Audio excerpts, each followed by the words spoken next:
Ciao amici e amiche del segno del leone, benvenuti, io sono Angela e questo è Exoda Record ed è così che mi trovate sui social.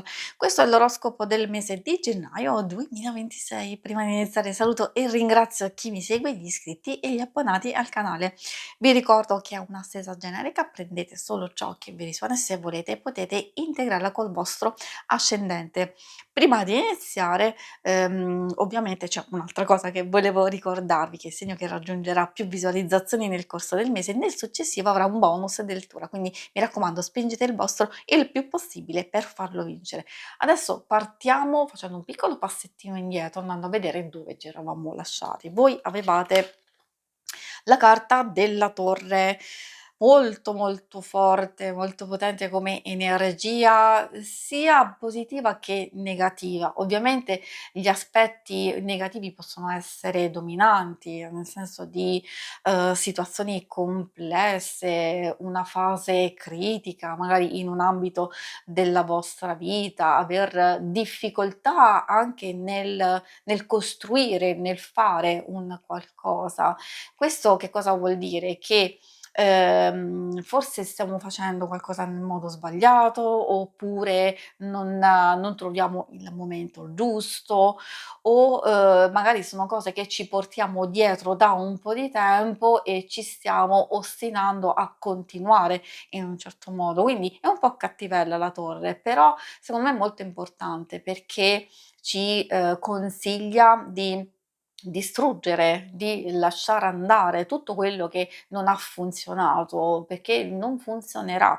E allora ecco che ci permette di cambiare totalmente modalità, ricostruire nuove basi, nuove situazioni molto più positive per noi. E poi l'aspetto positivo è anche quello di, qualche novità, un colpo di genio, di fulmine, una nuova ispirazione, qualcosa proprio di, fortemente coinvolgente e appassionante. E adesso andiamo a vedere il vostro arcano del mese di gennaio, quindi cercare di capire come prosegue questa energia.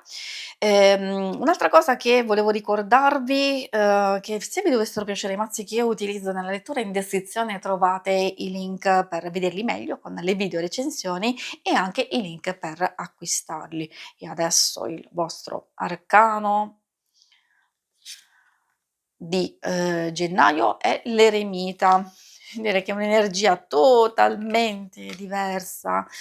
Forse alcune cose che sono accadute nel mese di dicembre avete bisogno adesso di pace, di tranquillità e di riflessione. Io adoro l'eremita perché, ci permette di muoverci lentamente, pian pianino, di capire anche dove mettiamo i nostri piedi a livello, metaforico nelle varie situazioni. È ovvio che con questa carta bisogna fare attenzione a non rimanere fermi e rivolti verso il passato. Quindi ci sta dicendo che alcune cose stanno volgendo al termine, se non si sono proprio concluse nel mese di dicembre, abbiamo l'opportunità di riflettere meglio, in questo mese e avviare una nuova fase di ricerca, però di farlo con un'energia totalmente diversa,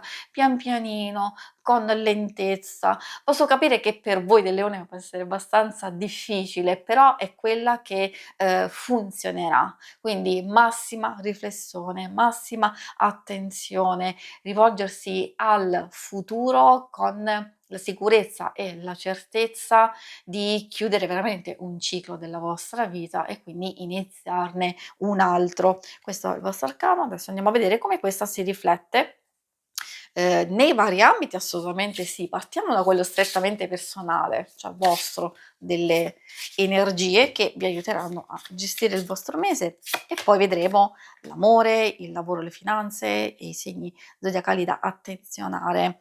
Abbiamo la carta degli amanti. Direi che come inizio del mese avere la carta degli amanti ci fa capire che sarà importantissimo, fare delle scelte, prendere delle, decisioni, sia su come gestire alcune cose nel vostro presente, sia per nuovi sviluppi futuri.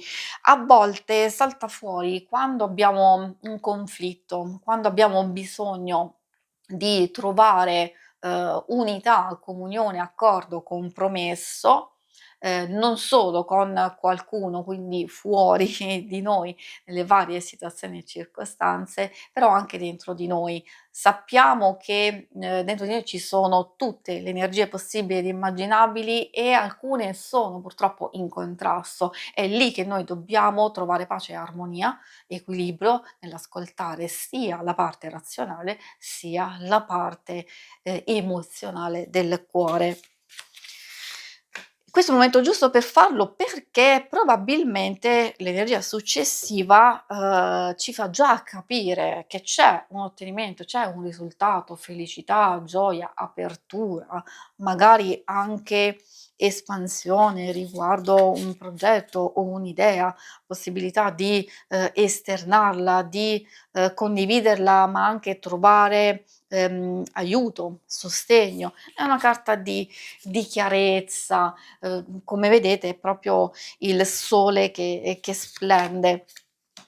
Magari può splendere finalmente in qualche situazione un po' particolare che avete vissuto precedentemente. E poi abbiamo la carta della stella, che vi dicevo sul fatto proprio di scegliere, di muoversi pian pianino, probabilmente, una maggior chiarezza e armonia dentro di voi vi porterà a piantare quei, semini importantissimi, estremamente importante per progetti futuri. La stella ci fa capire che dobbiamo iniziare adesso, se vogliamo cogliere poi determinate cose, dopo un po' di tempo, addirittura alcune cose c'è bisogno di tempo per maturarle e realizzarle, però questo è il momento favorevole per farlo.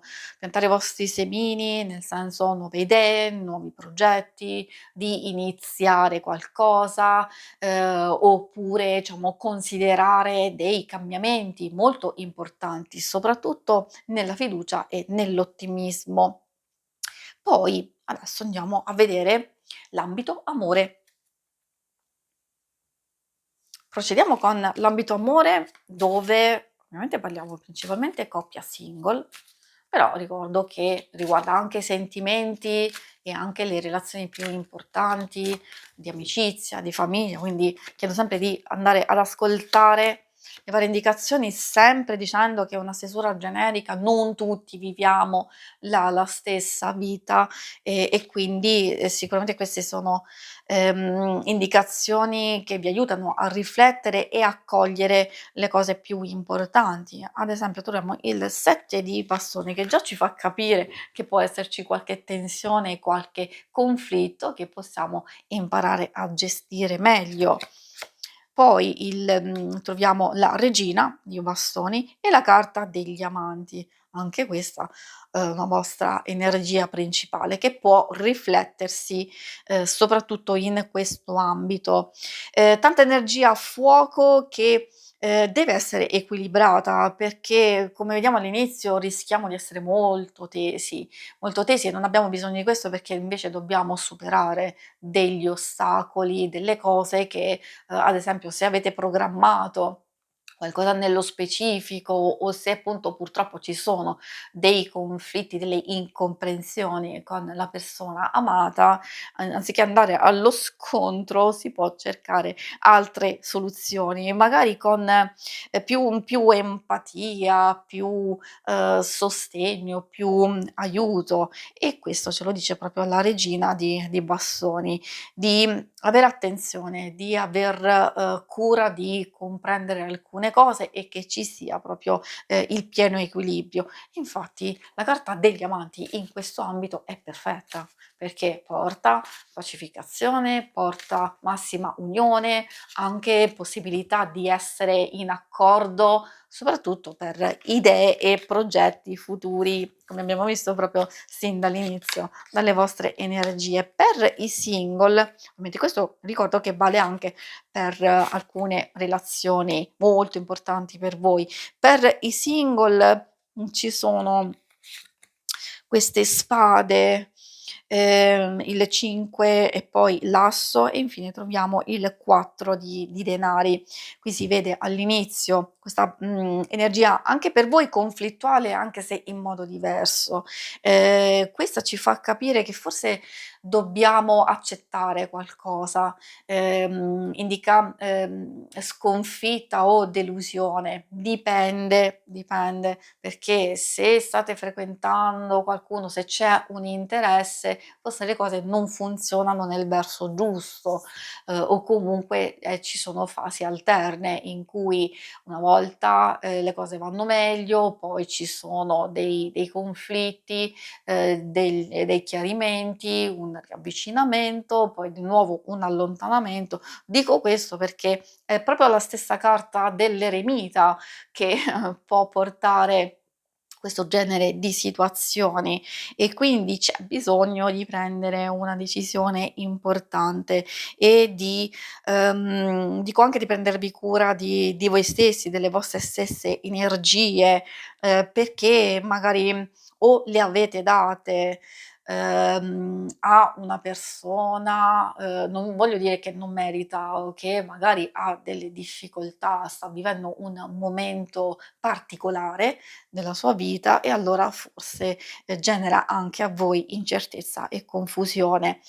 C'è anche qualche bella notizia, nel senso che magari questo asso, di, spade può portare una nuova conoscenza, essendo legata all'aria, magari inizialmente a livello di comunicazione, forse non ancora di conoscenza vera e propria come incontro, però magari quando si incomincia a conoscersi, a parlare, può essere già un buon punto di partenza. E adesso andiamo a vedere l'ambito, quello più materiale del lavoro e delle finanze. Allora, vediamo un po' cosa vogliono dirvi. Troviamo la carta degli amanti e qui perfetta, proprio coincide. Cosa vuol dire? Che troviamo delle, buone possibilità sia di collaborazione, sia anche in qualcosa che riguarda, contratti, accordi che possono essere nuovi o essere in qualche modo, ripresi, risistemati, rapporti che si vanno a saldare e rinsaldare. Ovviamente parliamo di lavoro, anche possibili proposte, soprattutto per chi magari fa un lavoro a livello indipendente e io direi che è un mese, proficuo, proficuo di crescita, interessante a livello pratico, diciamo di finanze, di guadagni, ottima gestione del vostro denaro e anche e soprattutto se state valutando possibili acquisti e investimenti, perché comunque c'è questa bellissima carta che indica possibilità, abbondanza, cose che avete già a disposizione e che potete far fruttare in un certo modo. E mi riferisco sia alle vostre stesse capacità, ai vostri talenti, alla vostra intelligenza nel vostro ambito, sia anche cose che avete a disposizione e forse è per questo che si devono valutare dei possibili investimenti, anche di energie a livello, psicofisico molto, molto utili. Per chi è in cerca di lavoro, c'è una fase di incertezza. La regina di bastoni e la regina di denari possono essere, più persone in realtà che magari hanno una proposta, un'indicazione, forse anche un consiglio e che vi può destabilizzare. Quindi non è negativa questa cosa, perché il 2 di spade sta dicendo che ci sono più opportunità da studiare, da valutare, da verificare, quindi anche da scegliere quella che fa più al caso vostro. Quindi che vi porterà a iniziare un nuovo lavoro, una nuova fase nella vostra vita lavorativa? Assolutamente sì, prendetevi il tempo ovviamente di ascoltare e verificare queste varie proposte e indicazioni. E adesso andiamo a vedere i segni zodiacali da attenzionare particolarmente nel vostro mese di gennaio. Troviamo Gemelli, poi Giove, Giove che si riferisce al Sagittario e ai Pesci, e infine troviamo Nettuno. Anche questa si riferisce ai pesci. Diciamo che essendo un oracolo astrologico ci fa capire anche che cosa aspettarci da alcune persone. Queste sono quelle, dominanti che conoscete già oppure troverete nel vostro, cammino, nel vostro percorso. Direi che con queste, alcune cose possono suggerire di fare attenzione a persone che vi stimolano e che vi aiutano a spingervi verso i vostri obiettivi e le vostre ambizioni, e invece di non lasciarvi bloccare e intimorire da qualcuno, anche da persone che possono essere positive inizialmente e invece nascondono un qualcosa di strano, che possono creare, illusioni. E quindi massima comprensione, sfruttare le vostre la vostra bravura, le vostre capacità e anche intelligenza, ma io ci metterei esperienza. Occhio alle comunicazioni, quindi a quello che vi verrà detto e quello che vi verrà proposto. Si conclude qui la lettura, vi ringrazio per avermi seguita, ma non andate via, perché se volete in basso trovate le schermate per vedere il vostro oroscopo della settimana e il lunare motivazionale. Alla prossima, vi auguro un buon mese di gennaio. Ciao!